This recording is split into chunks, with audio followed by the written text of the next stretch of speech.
We are recording and both live on Facebook. Welcome to the Roar webinar series. I'm Josefina Bonilla, and I created the Roar webinar series in order to connect brand with community, really as a way to create aspirational stories, motivational ones, and inspiring ones.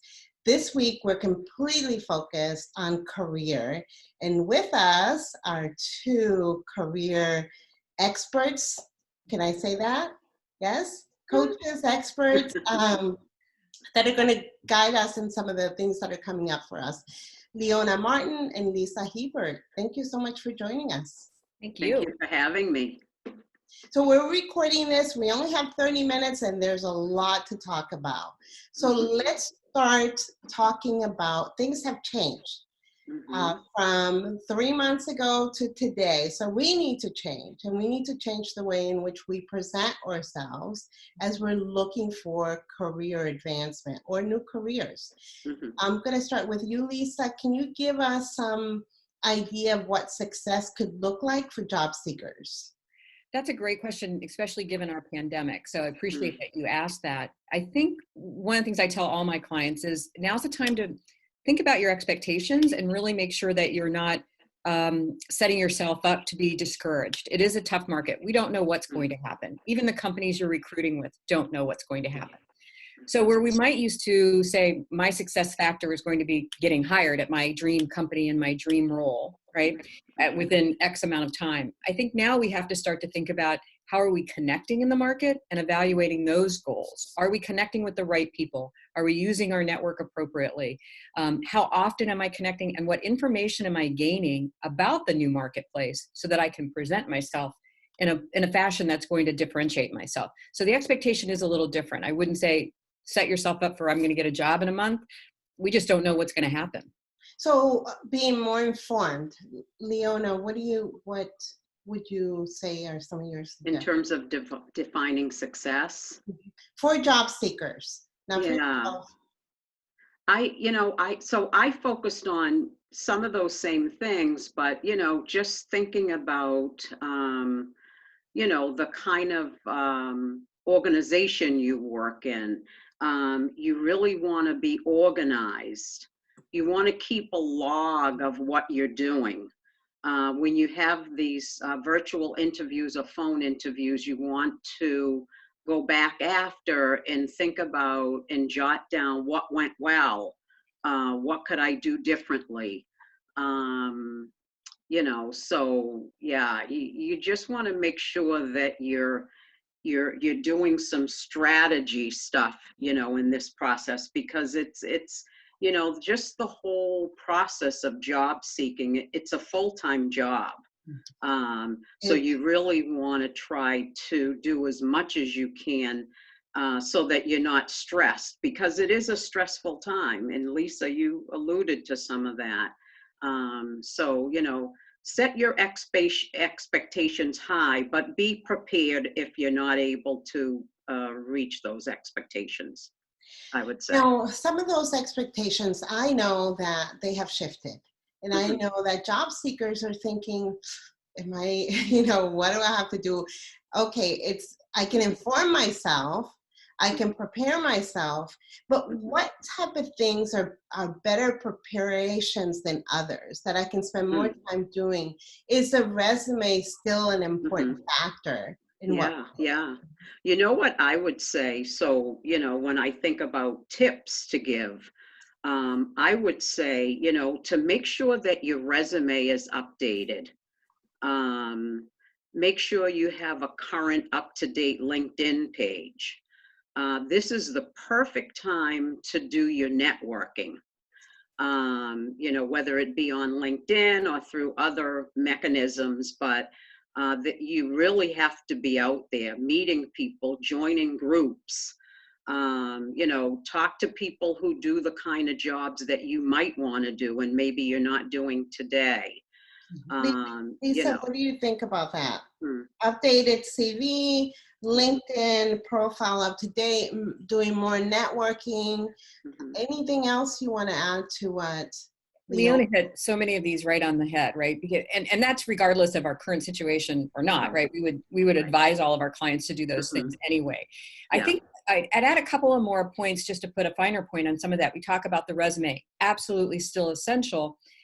However, we have to acknowledge, and even with the LinkedIn optimization or LinkedIn profile, we have to acknowledge that applicant tracking systems or artificial intelligence are still out there. So if you are dropping a resume somewhere, it will be scanned and it will be looked at for keywords and for qualifications.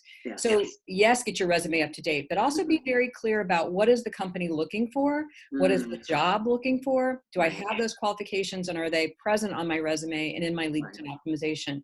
And make sure you've optimized that. Your job, the other tip I would add to that is your job description is the roadmap. If you are not taking out that job description and highlighting all those keywords, then you've missed a definite capability that a definite action step you can take that's very tangible to differentiate yourself.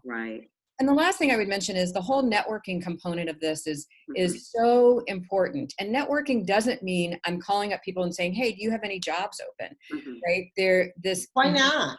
Well, you can, but I think you have to have some, there's being aggressive and being assertive in this process is definitely needed.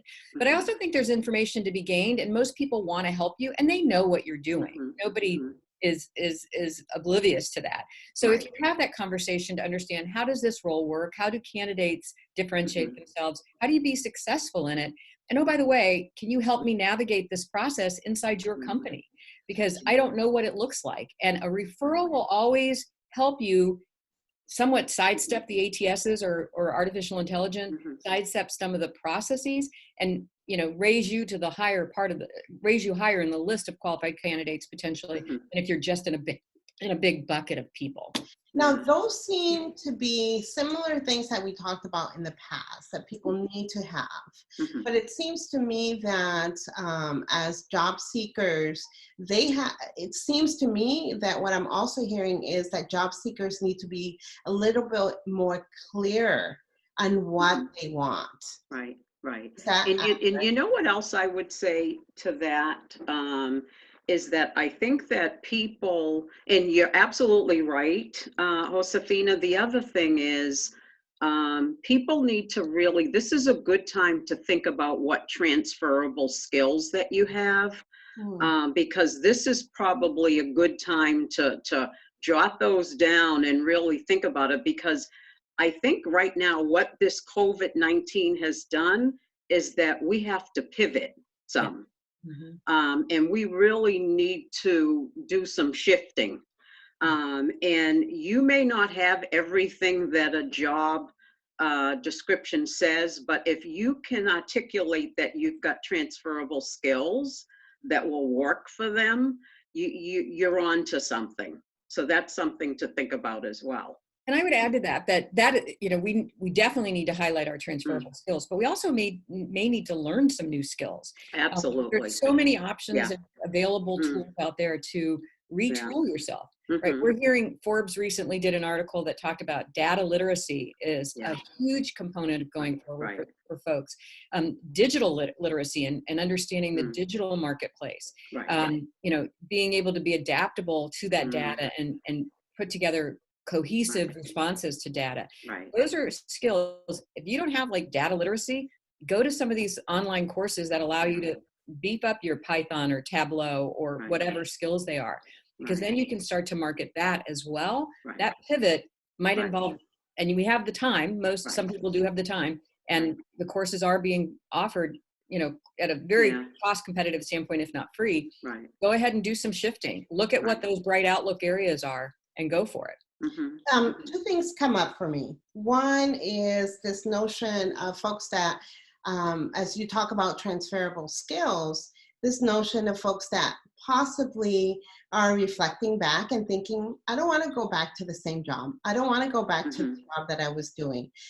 Possibly I am an executive and I want to take a different step, not a step backwards, a different step. And maybe I want to be a manager.Maybe I want to go into a different type of role. I feel like the transferable skills, I need you guys to both talk a little bit about that, as well as where in your resume or where in your LinkedIn do you put any certifications or any type of work that you've done in order to be a better fit for that job that you desire to have? Yeah. Hmm. Well, on LinkedIn, Yeah. it's a very clear-cut process on LinkedIn to Right. list those transferable skills, either in the Mhm. skills and endorsement section Right. and the certification section and the Mhm. publications. There's a many different fields. Some are more keyword Mhm. searchable than others, Right. but there are a number of different fields that you can use. You can also use your headline and your about statement to Mhm. articulate that. And that even goes to the transferable or the pivot or the switch, whether it's a step in a, to the right or to the left, not necessarily Right. back or forward. Your LinkedIn profile I always say it ought to be inspirational, aspirational, and informative. Yes. So you want to have some of that aspiration listed there. It is written in first person. It's much more personal. You can tell the story as to why you're making that transition and what value you think you're bringing in that new role. You don't have to say that it's a different type of role or less responsibility. It's just different. It's just a way you want to use your skills going forward. The resume, it's a little more challenging because we do have page limits typically that we try to keep within, sections we try to make sure we manage. But those relatable and certifications that make sense for that job description should absolutely be listed and just bullet pointed. You don't have to go into a lot of detail or storytelling there. But if you are doing a pivot, then you do need to think about the structure of your resume, and there's a lot of different ways we can do that to highlight those skills. Let's talk about that in a minute. But Leona, before we move on, what are your recommendations to folks that possibly maybe they're in banking and they want to move into healthcare? What do you recommend for folks in that particular? Wow. And banking and want to get into healthcare. Well, I mean, and those are two very different areas, but I mean, in banking, you've got a lot of customer service skills, and customer service skills are very much a part of what you need in healthcare. You can, again, I think it comes back and goes back to the networking. Reach out to some people that are in healthcare, talk to them about what they do. Again, it goes back to the transferable skills. So yes, the customer service, the customer service, what else? Just the money management, I don't know that really comes into play. But I just think that the collaboration, team building. And they're all transferable. These are all things that you're talking about are all transferable skills. Project management, team building. There are just so many different pieces of the banking that I think you could use in the healthcare. Because I think you can learn the healthcare piece, but a lot of your basic skills and knowledge you already have. I'm going to pause right here, and I'm going to set a poll real quick to all the participants. That will allow us to focus the next few questions on what they want to talk about. So if you can just advise us on the topics that you want to, and it looks like what we're seeing from the poll, people want to hear about the career landscape as well as job trends and interview tips. So we'll start with landscape and then job trends, which is very similar, right? So I'll start with you, Lisa, and then Leona. So Lisa, can you give us some thoughts on career landscape, what you're seeing out there? Absolutely, and I'll preface this first with, it's going to change, and we know that probably, right? It's changed in the last 8 weeks. We don't know exactly what the next 8 weeks looks like, and a lot of people are out prophesizing around what it might look like. But we do know that there are certain, industries as well as functions within industry that are going to rise to the top during this uncertain time. So one of the things to look at is what industry are you focused on and what functional area within that industry might you be focused on. Typically, if you try to change both of those things at one time, it's the most difficult job change and career landscape you have. But if you're looking, let's say you are in banking and want to go into healthcare, we know that healthcare is a growing part of the landscape where banking, and so is banking, frankly. But if you were in a retail management position, that might be a more challenging position going forward. So knowing what industries are on that are going to be in the hiring aspect now, things like social media, digital marketing, consumer insights, data analytics, things like that are more functionally related now than, and then you can look at industries. Healthcare is big, right? Not so much on the entertainment side. That's not the biggest areas right now. Consumable products is a big area. So when you think what areas are increasing, what the landscape looks like for certain industries, there are certain industries that are considered bright spots right now. Okay, Leona? I think IT is a big one right now too. Absolutely. Because so much of the work that we're going to be doing is going to be done virtually, remotely. So the IT people really need to be on board in terms of making sure that that companies have the bandwidth to be able to support the usage, because it's going to increase tremendously. I think the IT is a big one. Absolutely. Yeah, along with now, the healthcare. Generationally, can we talk about that? I know that when I say IT and digital and remote, some of my colleagues that maybe are not as close to the millennials age-wise are cringing inside thinking, oh my goodness.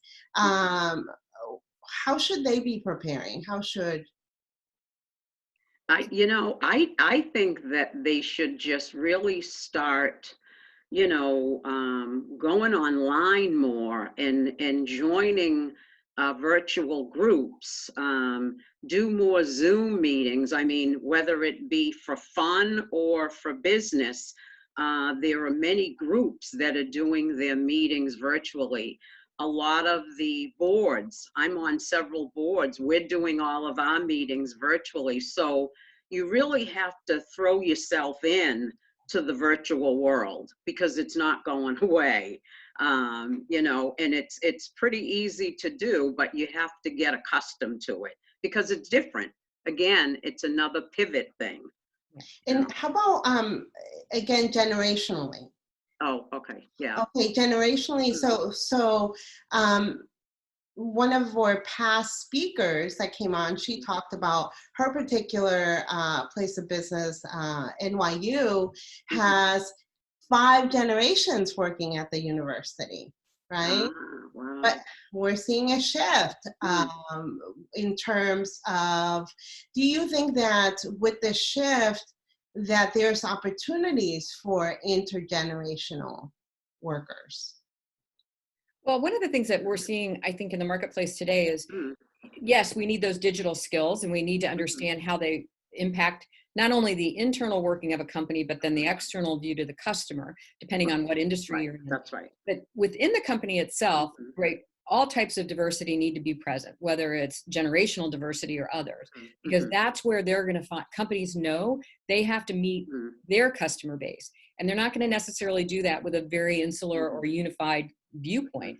If you say, I'm in pharmaceuticals and I am managing customers from 0 to 108 years old or whatever the time frame is, I need to be able to understand that those generational needs and what even digitally what resides with that, because I can't create digital capabilities for, say, baby boomers if they don't know how to use them, right? And the Gen X's might be developing them but don't know how to deliver them to the market.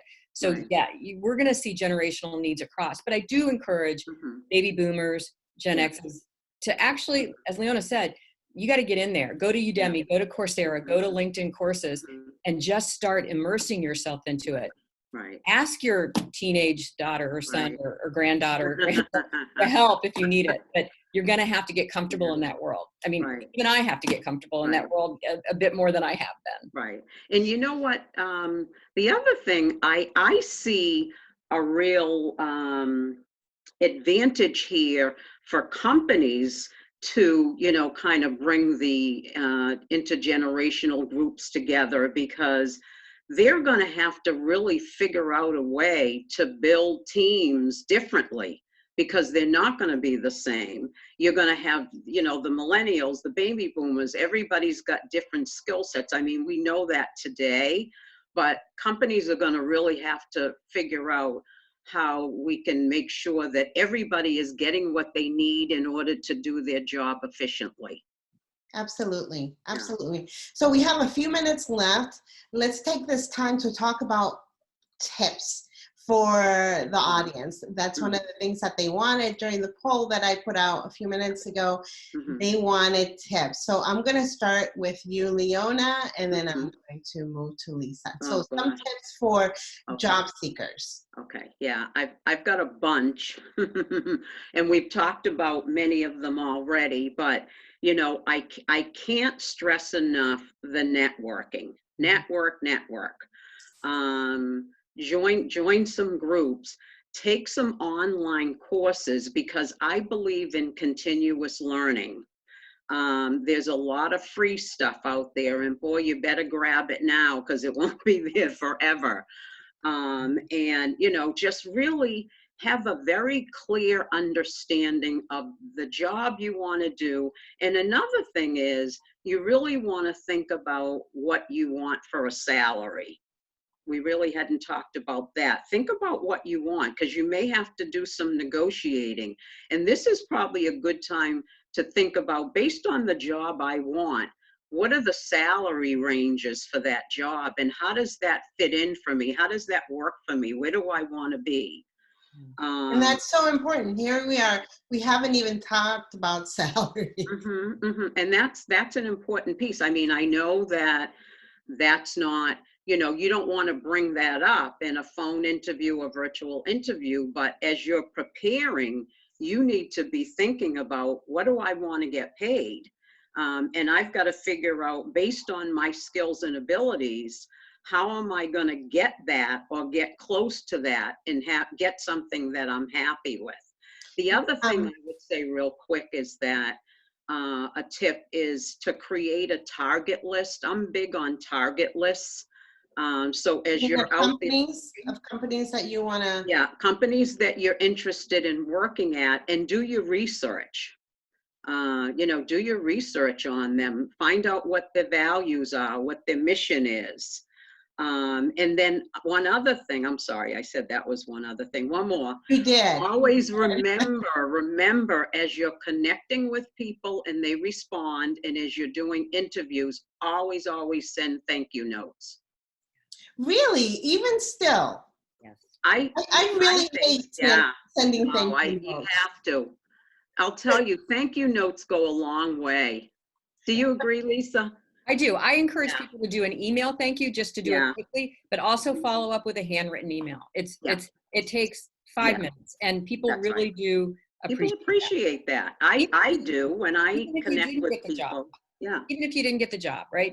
Lisa, give me some tips, because I have one more question before we end. So give me some tips for folks. I'll just add on two that go together, and it follows on to what Leona's saying, because like Leona, I could talk for hours probably on the same things and 100 more tips. But you mentioned interviewing. Interviewing is very different now, right? We're not doing face-to-face interviewing. Right. But you need to understand the interview process for whatever company you end up working through the process with. Right. There's a phone screen. Who is that with? What are their objectives? What can I give them right now so that they push me into the next level?